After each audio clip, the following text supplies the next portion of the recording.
গত পর্বে আমরা জেনেছিলাম একটি বিজনেস কার্ডে কি কি থাকে বা কি কি তথ্য থাকে, এলিমেন্টস থাকে। এ পর্বে আমরা একটু বিস্তারিতভাবে জানবো।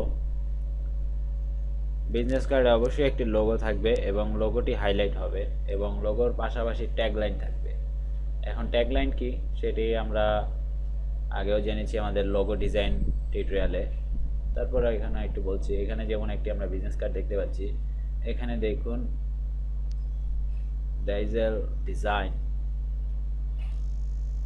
এই নিচে যেই ছোট করে লেখাটি রয়েছে সেটি হচ্ছে ট্যাগলাইন, এ ক্রিয়েটিভ কমিউনিকেশন এজেন্সি।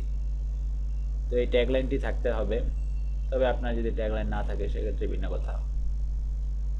ট্যাগলাইন থাকবে, পাশাপাশি লোগো থাকবে এবং লোগো যেই সিম্বলটি থাকবে সেটিও থাকবে। এরপর একটি বিষয় আপনি মাথায় রাখবেন, ডিজাইন করার সময় আপনি বিজনেস কার্ড তৈরি করার পর এটি খুব বেশি চেঞ্জ করতে পারবেন না। অর্থাৎ আপনারা জানেন বিজনেস কার্ড তৈরি করা বেশ ব্যয়বহুল। আপনি যদি ভালো কোয়ালিটির বিজনেস কার্ড তৈরি করেন সেক্ষেত্রে অবশ্যই আপনার অনেক খরচ হয়ে যাবে। তাই আপনি বিজনেস কার্ডের তথ্য, এমন কিছু তথ্য দিবেন যেগুলো সাধারণত চেঞ্জ করবেন না, বা চেঞ্জ করলে হয়তো অনেক দেরিতে হবে।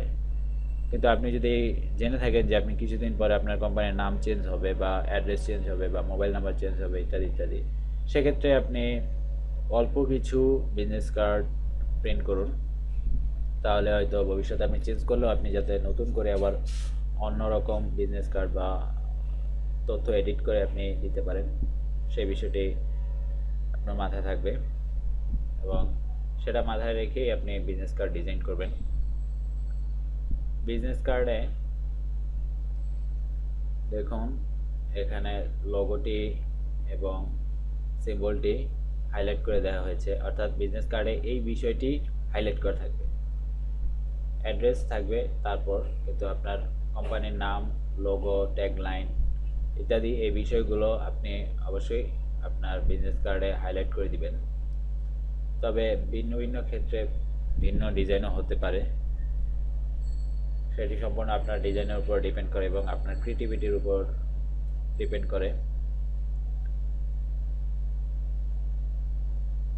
আমরা পরবর্তী পর্বে বিজনেস কার্ডের সাইজ নিয়ে আমরা আলোচনা করব, অর্থাৎ বিজনেস কার্ড কী কী রকম সাইজের হয়ে থাকে সেই বিষয়টি বিস্তারিত জানব।